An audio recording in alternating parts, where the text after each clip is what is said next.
Olá a todos! Hoje eu irei apresentar o documentário que revolucionou o mundo, que está entre os novos lançamentos do Disney Plus, e se trata sobre o crescimento econômico, concentração econômica e espaços polarizados. Esse documentário tem como base o texto Economia Espacial, Críticas e Alternativas de Milton Santos, nas perspectivas dos capítulos 6 e 7. Ele será apresentado por Milena Vitória Carvalho Dias, na disciplina de Geografia Industrial e dos Serviços, do docente Rubio José Ferreira, na Universidade Federal do Oeste da Bahia. Bom, no capítulo 6 desse documentário, retratará os polos de crescimento econômico e justiça social. Dentre os tópicos, tem-se o espaço seletivo ao espaço de todos, tem o espaço do terceiro mundo, os polos e circuitos e os obstáculos à difusão. Então, no preview desse episódio, irei falar um pouco sobre os estudos de polos de crescimento, em que Bourdieu, seguido de Rodwin e de Friedman, este último primeiro a sugerir que o conceito de polos de crescimento tinha uma base geográfica. O conceito de espaço topológico, tal como o Perrox o definiu, não exclui o fato de as empresas influenciarem o espaço banal. Entretanto, as construções teóricas e os esforços de planejamento têm sido orientados para o espaço econômico. Bom, essa introdução ela se baseia no capítulo 6, em que o autor ele vai falar sobre os polos de crescimento e que eles se tornaram uma vítima da própria popularidade. Isso porque diversas pessoas passaram a retratar os polos como diferentes pontos. Isso fez com que o real conteúdo dele fosse negligenciado e surgiu diversas ambiguidades nesse assunto. Entretanto, essas questões das ambiguidades colaboraram que futuros pesquisadores procurassem aumentar os estudos na área sobre a economia, difundindo o crescimento através de todo o espaço entre a população. Além disso, trazer os problemas de distribuição de recursos e da organização espacial, que são inseparáveis do contexto dos polos. Bom, na primeira temporada desse documentário, iremos falar sobre o espaço seletivo ao espaço de todos. A aplicação da teoria de polos de desenvolvimento, ela levanta a questão de se o espaço pode ser descrito tanto nos países envolvidos quanto nos subdesenvolvidos. Embora os componentes do espaço sejam universais e formem um contínuo através do tempo, eles variam quantitativamente e qualitativamente através do espaço. Dessa forma, Santos traz nesse episódio que a maior parte das formulações tradicionais da teoria dos polos de crescimento tem se preocupado com o espaço de alguns poucos e não com o espaço de todos. Então, nesse sentido, as empresas elas estudam o espaço econômico, tanto de países envolvidos quanto subdesenvolvidos, de apenas uma visão. A maneira de se visualizar os países envolvidos seria na relação entre a estrutura monopolista da produção e fenômenos tais como a macrocefalia. As periferias empobrecidas, o êxodo rural seria melhor analisado pelo espaço empresarial, institucional e público, levando em consideração as questões populacionais e não apenas o espaço empresarial que ali seria inserido. Então, nesse sentido, o espaço do terceiro mundo vai ser visto o espaço nos países desenvolvidos e que se caracteriza por enormes desigualdades de renda, que são expressas no nível regional por uma tendência à hierarquização das atividades no nível local, pela coexistência de atividades similares, mas que funcionam em diferentes níveis. As disparidades de renda são muito menos chocantes nos países envolvidos e têm muito pouca influência sobre o acesso a um grande número de bens e serviços. Em contraste, nos países subdesenvolvidos, as possibilidades de consumo variam grandemente. O nível de renda de cada um é função de sua localização espacial, a qual, por sua vez, determina a possibilidade de produzir e de se consumir de cada um. Nesse contexto, o autor ele vai trazer se a aplicação da teoria de polos de desenvolvimento nos países subdesenvolvidos seria realmente algo a ser adequado a esse espaço. A partir dessa análise, ele vai explicar que a justificativa de usarem os mesmos polos, o estudo dos mesmos polos para ambos os espaços, se dá devido a que os países subdesenvolvidos eles são países que estão em processo de desenvolvimento. Isso faz com que eles irão chegar ao estado de país desenvolvido. Todavia, o Santos ele vai dizer que essas trajetórias elas são inadequadas, porque no mundo subdesenvolvido ele tem seus próprios mecanismos e características. Isso faz com que ele se diferencie dos países desenvolvidos. As diferenças estão tanto nas suas organizações econômicas, na organização social, quanto espacial. E isso, então, não seria adequado que estudassem ambos os espaços do mesmo ângulo e do mesmo ponto de vista. Dito no texto que há uma disparidade enorme de renda entre a população de um quanto a de outro. Então, como seria analisado os polos econômicos da mesma maneira em diferentes países?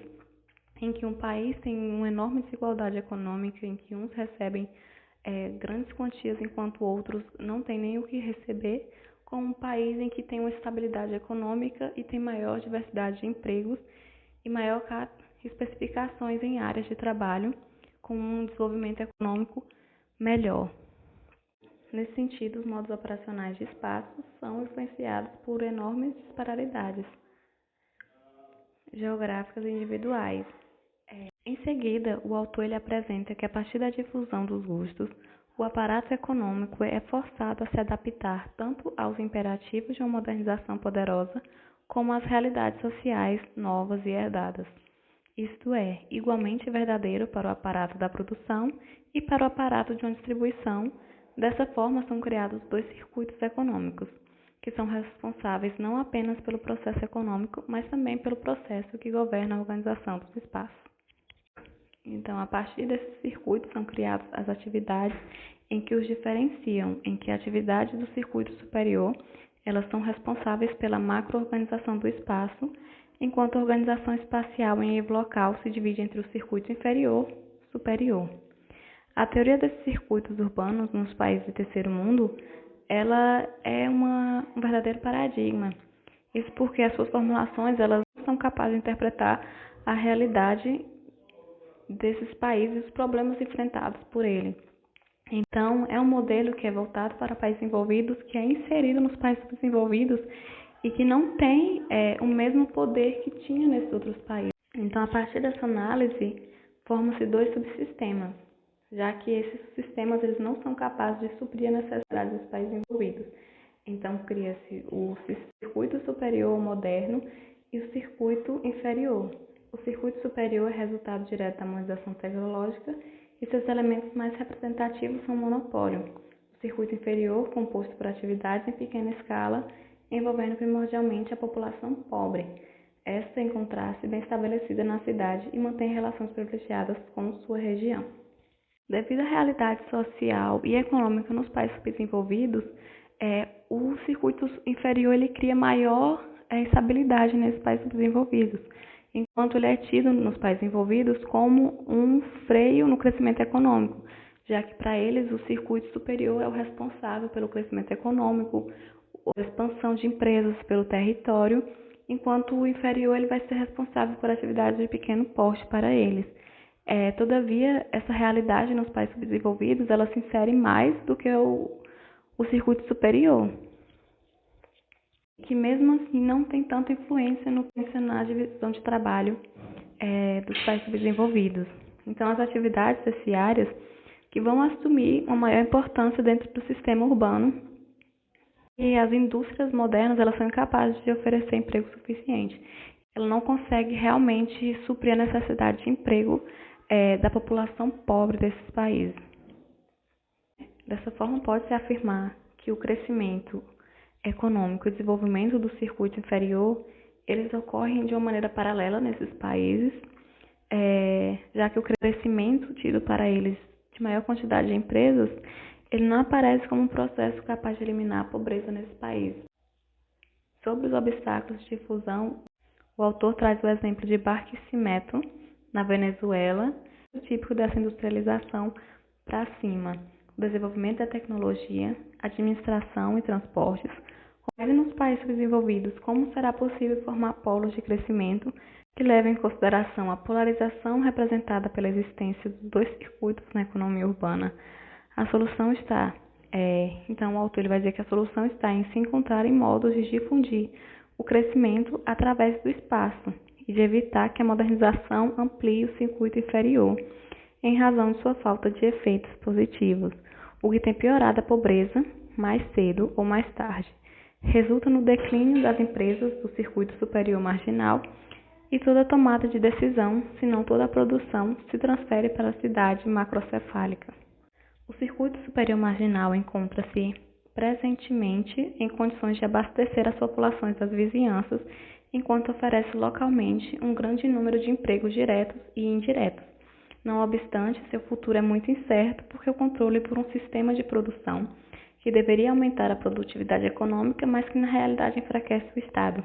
O autor vai nos dizer que o período tecnológico foi o primeiro período na história do terceiro mundo a produzir uma difusão generalizada, em que foi uma difusão das informações e do consumo, que resultou na influência das migrações para as grandes cidades nos países desenvolvidos.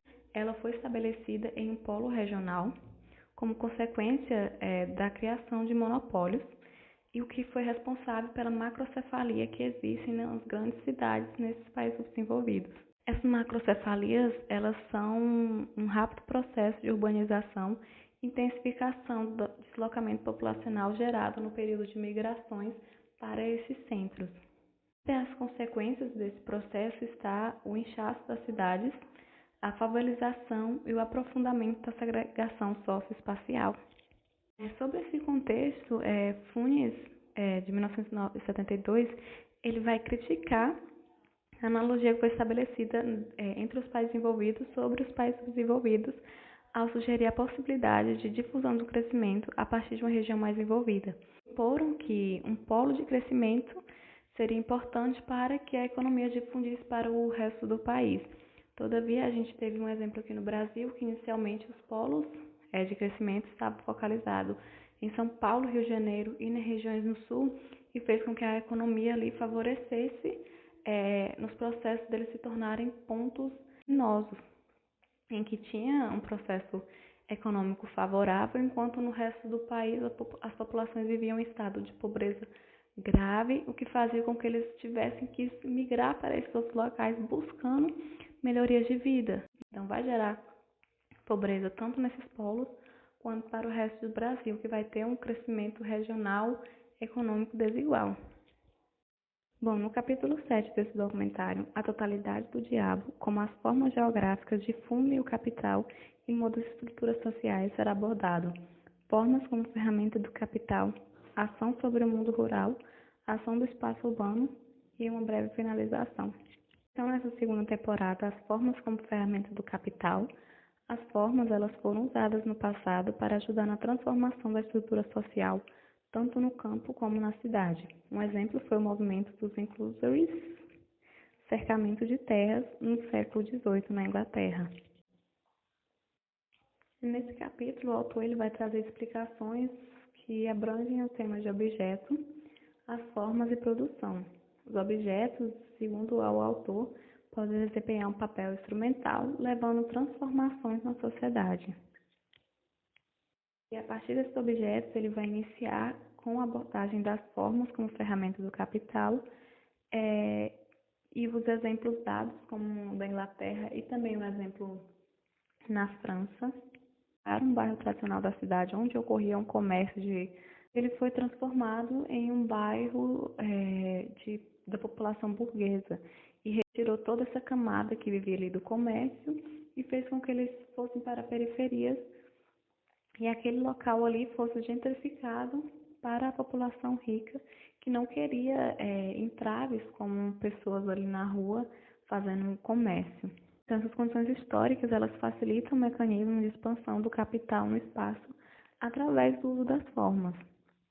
O subdesenvolvimento ele é visto pelo terceiro mundo como algo que lhe foi exportado pelos países envolvidos. Então, como resultado de uma dependência e da troca desigual. Ação sobre o mundo rural. As formas correntes de ação em áreas rurais ajustam-se nesse esquema geral. Programas oficiais garantem empréstimos a pequenos proprietários de terra para a compra de sementes, fertilizantes, equipamentos, etc. E encorajam a comercialização e administração moderna. A Revolução Verde, cuja finalidade era seduzir países desenvolvidos para a adoção de certas formas de modernização agrícola, tem sido desapontante. Nesse contexto, o autor ele vai trazer um exemplo do México, que foi um dos primeiros países a adotar essa Revolução Verde. Os pacotes tecnológicos da Revolução Verde. Então, essas novas questões no espaço rural, na questão dos empréstimos, ele é feito sobre um pretexto de ajudar a solucionar os problemas no abastecimento de alimentos, dizendo que a população está crescendo e as pessoas não vão ter condição de acompanhar, em que a produção de alimentos não irá ser capaz de acompanhar o crescimento nos países desenvolvidos. Essa introdução desses pacotes tecnológicos era modernizar a economia rural e aumentar a composição técnica no campo agrícola, até porque a gente ainda vê até os dias de hoje os países favorecidos para essa introdução da Revolução Verde no Brasil foram os países envolvidos, até porque toda a produção, praticamente toda a produção do Brasil, ela é voltada para a exportação. Então, exporta um produto e ele volta muito mais caro. O autor trouxe, e traz o exemplo do México, que foi um dos principais países desenvolvidos a serem introduzidas essas técnicas modernizadoras do campo. Teve um aumento no produto total, diminuiu a qualidade dos empregos e também diminuiu a quantidade de emprego. A visão do trabalho ela é um instrumento de expansão capitalista, já que ela estabelece uma separação de atividades que resulta em cada uma delas se tornar uma mercadoria. Então, até os diferentes níveis de emprego hoje se estendem nessa questão do capitalismo. A pessoa trabalha para receber dinheiro. Então, realmente, a gente tem um mundo capitalizado, um mundo de uma globalização do capital, em que o capital é quem comanda.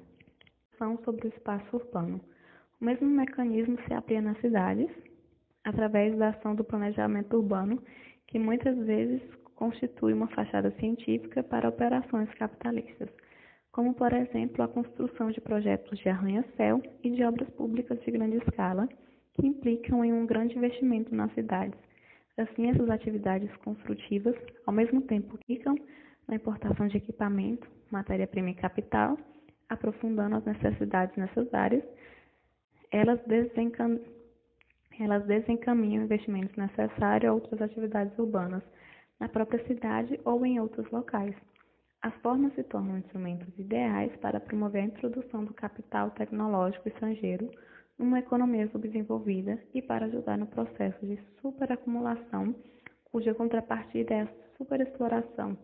Aqueles países em que isso ocorre têm sua economia distorcida, suas tradições sacrificadas e suas populações empobrecidas. O autor ele vai trazer que esses projetos de renovações que são feitos no espaço urbano, ele tem sido anunciado como melhoria na circulação do tráfego, mas tem um propósito na operação especulativa, que expulsa dessas áreas pobres e suas atividades e substitui por atividade de alta intensidade de capital, que prevaleça as formas do capital.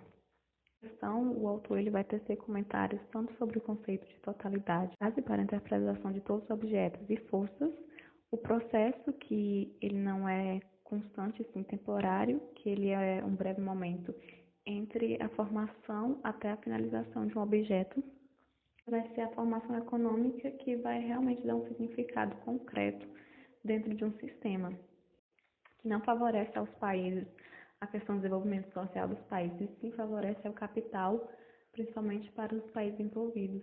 Então, é tudo uma questão de jogo de capital entre países envolvidos e subdesenvolvidos. Eu trago aqui as referências utilizadas e queria agradecer a todos que me ouviram.